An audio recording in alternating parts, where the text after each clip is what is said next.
पीलू उस पर साधु का दिया हुआ सैनिटाइजर छिड़का देती है और वो सच बोलने लगता है। भोजपुर गांव के जंगल में पीलू चिड़िया एक साधु के पास जाती है। साधु महाराज जी, मुझे कोई तरीका बताइए जिससे मैं लोगों के मन की बात जान सकूं। लोगों के मन की बात जानना बहुत कठिन होता है बेटी, लेकिन तुम्हें मैं एक सैनिटाइजर देता हूँ। तुम इससे जिस पर भी छिड़काओगी वो सच बोल पड़ेगा।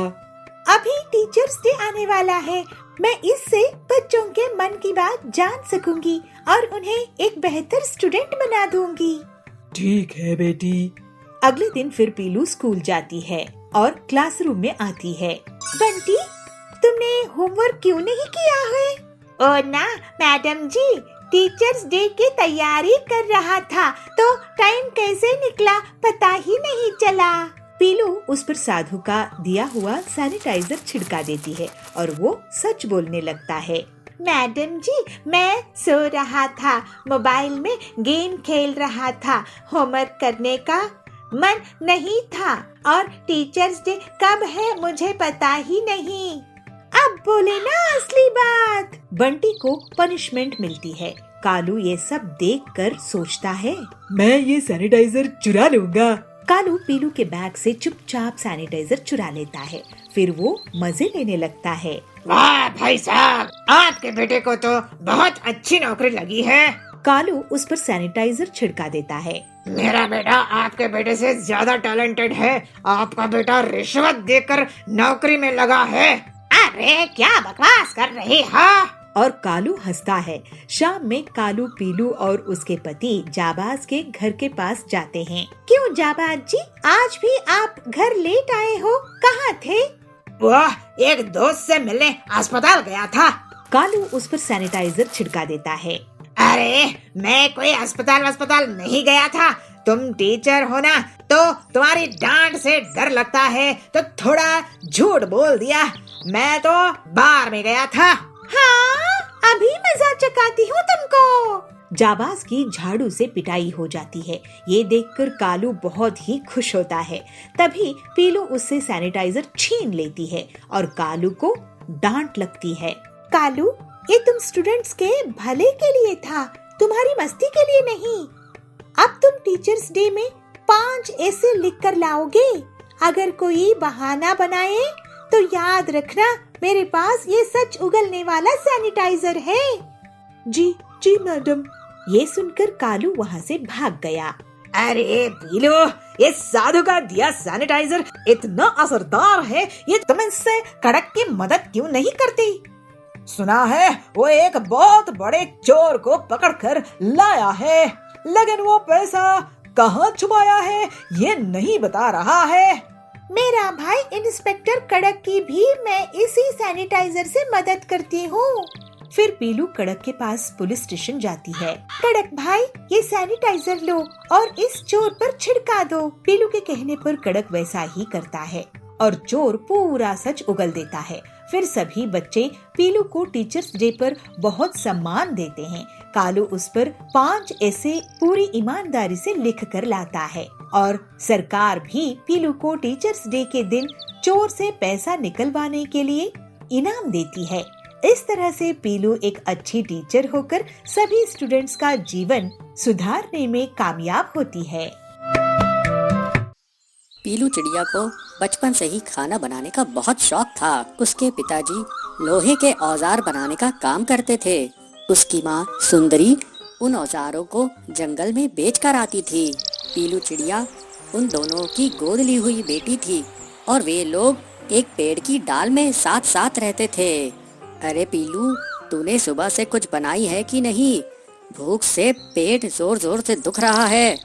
हाँ माँ, मैंने ये देखिए आज एक नई डिश बनाई है। अरे ये चावल में क्या डाल दी है तूने? ये बिरयानी है माँ, मैंने आज ही सीखी हूँ। एक बार टेस्ट करके तो देखिए। अरे पीलू बिटिया, तू खाने के अलावा कुछ और काम में भी ध्यान दिया कर। जब देखो कुछ न कुछ खाने का बनाती ही रहती है। 1-2 साल बाद तेरी शादी भी तो करनी है, कुछ घर के काम भी तो सीख ले। ओहो, अरे तू तो शर्मा गई। अच्छा चल, जा बाहर जा और भट्टी गरम कर, लोहा पीटना है। पीलू बहुत गुणवान बच्ची है, हमें उस पर गर्व है। वो कुछ न कुछ नया पकवान हमेशा बनाने की कोशिश करती है, लेकिन हम लोग इतने रईस नहीं हैं। अगर रोज रोज इतनी महंगी खाने की चीजें बनेंगी तो पैसे कैसे बचेंगे? चिंता क्यों करते हो जी? बच्ची का भाग्य है, उसके भाग्य में जो होगा वो उसे भगवान जरूर देंगे।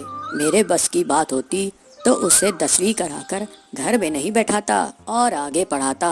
वैसे हमारी पीलू जिस घर में भी जाएगी उस घर को बहुत खुश रखेगी। बस एक अच्छा सा लड़का मिल जाए उसके लिए। अरे हम गरीब लोग हैं, गरीब पेड़ में रहते हैं, गरीब घोंसले में रहते हैं। लड़का भी तो ऐसा ही देखना पड़ेगा ना। जब भी पीलू चिड़िया की माँ की तबीयत खराब हो जाती थी तो पीलू चिड़िया पेड़ की एक डंगाल पर औजारों को बेचने बैठ जाती थी। एक दिन उसे वहाँ भोलू मिला। भोलू उससे कहता है, अरे पीलू, तुम यहाँ क्या कर रही हो? मैं ये मेरे पापा द्वारा बनाए गए औजार यहाँ पर बेच रही हूँ। ये औजार क्यों बेच रही हो? ये हमारा पेशा है भोलू। तुम तो पढ़ने में इतनी अच्छी थी, फिर ये काम क्यों कर रही हो? मेरे पिताजी ने मुझे 10वीं पढ़ा दिए, वही हमारे लिए बड़ी बात है। वैसे भी लड़कियों की उतनी पढ़ाई कहाँ होती है, यही तो हमारी समस्या है। लड़कियों को ज़्यादा पढ़ाते नहीं हैं। खैर, ये बताओ तुम रहती कहाँ हो? यही पास में ही हमारा घोंसला है। वैसे तुम्हें किस बात का शौक है? मुझे खाना बनाने का बहुत शौक है। अरे तो तुम आलू के पराठे, पिज़्ज़ा, बिरयानी, जो भी तुम्हें खाना बनाना आता है वो बना कर बेचो। ये औजार क्यों बना के बेच रही हो? औजार के काम से तुम ज्यादा कमाने लगोगी। पीलू चिड़िया ये सुनकर बहुत खुश हो जाती है। कुछ दिन बाद जंगल में एक तूफान आता है। पीलू चिड़िया के पिताजी उस तूफान में फंस जाते हैं और उनकी जान बाल बाल बचती है। लेकिन इस तूफान की चपेट में आने के कारण उनका आधा शरीर काम करना बंद कर देता है। उनकी पत्नी सुंदरी सोचती है कि कैसे अब आगे घर चलेगा। सुंदरी कहती है, आप चिंता मत कीजिए जी, हम आपको अच्छे डॉक्टर को दिखाएंगे। अरे लेकिन पैसा कहाँ से आएगा? पीलू की शादी भी तो करनी है। पीलू इस बात को सुनकर बहुत दुखी हुई और वो अपने पिताजी के पास आकर बोली, पिताजी आप चिंता मत कीजिए, मैं हूँ ना, मैं और मेहनत करूँगी और मैं और माँ कोई न कोई रास्ता जरूर निकाल लेंगे। पीलू की बात सुनकर उसके पिताजी कहते हैं, अरे बेटा तू इतनी छोटी है, तू क्या क्या करेगी? पीलू कहती है, पिताजी जब तक पिताजी आप ठीक नहीं हो जाते मैं घर के बाहर आलू के पराठे, पिज़्ज़ा बनाकर बेचा करूँगी। अरे पीलू ये काम करोगी तो लोग क्या कहेंगे? पीलू समझदारी से जवाब देती है, पिताजी जब मैं जंगल में औजार बेचती हूँ तब क्या कोई कुछ कहता है? हाँ में हाँ मिलाते हैं। अगले दिन पीलू भट्टी पर पिज़्ज़ा बनाती है और अपने माँ पिताजी को कहती है, माँ पिताजी ये पिज़्ज़ा एक बार खा के देखिए कैसा बना है। पीलू के माँ और पिताजी उस पिज़्ज़ा को खाते हैं। पीलू चिड़िया की तारीफ करते हैं, अरे वाह ये तो बहुत स्वादिष्ट लग रहा है, हमने तो ऐसा कभी कुछ नहीं खाया था, अब मैं यही काम करूँगी। पीलू की माँ कहती है, लेकिन ये सब तेरे दिमाग में आया कहाँ से? माँ मुझे ये सलाह भोलू ने दी। ये भोलू कौन है? माँ भोलू मेरे साथ स्कूल में पढ़ता था। इस तरह पीलू चिड़िया पिज़्ज़ा और आलू के पराठे बेचने लगी और जो भी पक्षी उसके यहाँ पिज़्ज़ा और आलू का पराठा खाता वो उसका फैन हो जाता। इस तरह से पीलू चिड़िया धीरे धीरे अपनी मेहनत से प्रसिद्ध होने लगी। दूर दूर से पक्षी पीलू चिड़िया के पास पिज़्ज़ा और पराठा खाने आने लगे और उसके पास काफ़ी पैसा जमा हो गया।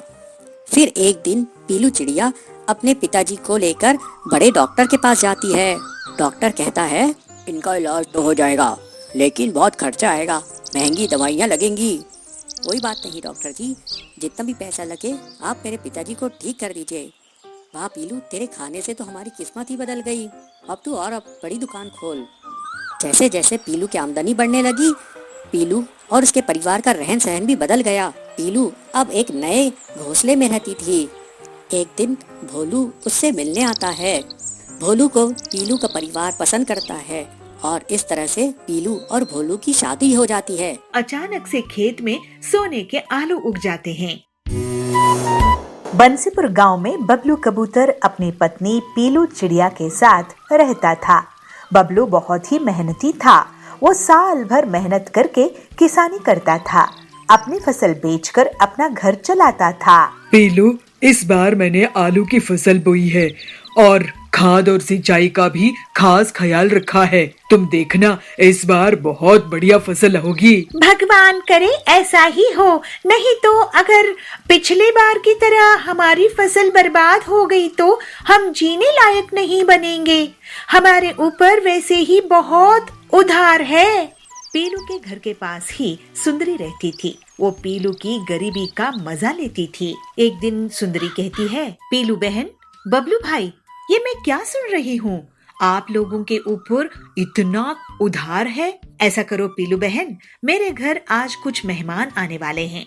तुम शाम में आके खाना बना देना। इसी बहाने तुम्हें थोड़ा सा पैसा भी दे दूंगी और तुम्हें भी पैसे देखने को मिलेगा, है ना? पीलू को सुंदरी की बातें बहुत खराब लगती है। वो हर बार उनकी गरीबी का मजाक उड़ा के चली जाती थी। ऐसे ही एक दिन बबलू अपने खेत जाता है। वो देखता है कि उसकी आलू की फसल बहुत बड़ी हो गई है, लेकिन जब वो एक पौधे को निकाल कर देखता है तो पता है कि उसमें आलू नहीं उगा है। इसी तरह वो सारे पौधे देखता है, लेकिन किसी में भी आलू नहीं उगे। बबलू उदास होकर अपने खेत में बैठ जाता है। मेरे खेत में आलू क्यों नहीं उगे? ऐसे तो मैं बर्बाद हो जाऊंगा। मेरे खेत में आखिर फसल क्यों नहीं होती है? ऐसे वो सोच में पड़ जाता है। ऐसे ही सोचते बबलू रोने लगता है। जैसे ही उसके आंसू मिट्टी में गिर जाते हैं तो अचानक से खेत में सोने के आलू उग जाते हैं। आश्चर्य होके बबलू कहता है, अरे भगवान, तेरे बहुत बहुत शुक्रिया। मेरे खेत में तो सोने के आलू उगाए हैं। अब मेरी गरीबी दूर हो जाएगी। फिर बबलू एक बोरी में सोने के आलू भर लेता है और घर लेकर जाता है। बबलू एक सोने का आलू बेचकर घर का राशन ले आता है और पूरा कर्ज भी चुका देता है। लेकिन वो सोने के आलू वाली बात पीलू को नहीं बताता है। एक दिन सुंदरी उसके घर आती है। क्या हुआ, इस बार तुम लोग आलू की फसल नहीं बेच रहे हो क्या? इस बार भी तुम्हारी फसल बर्बाद हो गई है? ऐसा है तो तुम लोग तो सड़क पर आ जाओगे। नहीं, इस बार फसल बहुत अच्छी हुई है। नहीं नहीं पीलू, बबलू इस बार फसल बिकाने के लिए बाजार गया ही नहीं। अब तुम ही सोचो कि तुम्हारा आगे क्या होगा।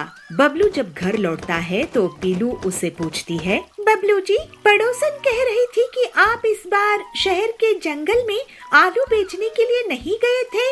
अगर हमारी आलू की फसल हुई ही नहीं है तो अपने घर का राशन कहाँ से लेकर आए हो? इसके बाद बबलू पीलू को सोने के आलू से भरी हुई एक बोरी दिखाता है। खिड़की में से सुंदरी भी उस सोने के आलू की बोरी को देख लेती है। अरे, इनके पास तो बोरी भरकर सोना है, ये तो मेरे पास होना चाहिए। ऐसा सोचकर वो उनके घर जाती है। तुम दोनों गरीबों को खाना नसीब हो रहा होगा। ऐसा करो, तुम मेरे घर खाना खाने आ जाओ। सुंदरी को पीलू और बबलू मना नहीं कर पाते हैं और उसके घर चले जाते हैं। वहाँ सुंदरी उन्हें बहुत बड़ी थाली परोसकर लेकर आती है और उन्हें खाने के लिए देती है। जब दोनों पति पत्नी खा रहे होते हैं, वो चुपचाप उनके घर चली जाती है और सोने के आलू चुराने की कोशिश करती है। लेकिन जैसे ही वो आलू उठाती है, एक आलू पत्थर में बदल जाता है और उसके पैर पर गिर जाता है। उसके चीखने की आवाज सुनकर पीलू और बबलू वहाँ जाते हैं। सुंदरी वहाँ से भाग जाती है। तभी तो मैं सोचूं कि हमेशा हमारी गरीबी का मजाक उड़ाने वाली हमें आज दावत क्यों दे रही है? हमारे पीछे से हमारी सोने की आलू चुराना चाहती थी। ये सुंदरी बहुत लालची है।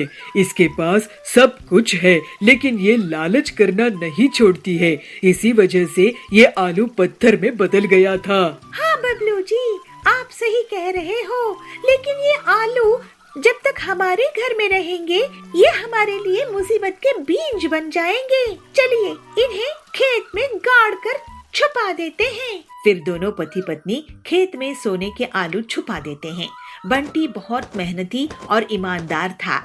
इसी वजह से उसकी शुद्ध भावनाओं में निकले आंसू से सोने के आलू खेत में उग आए थे।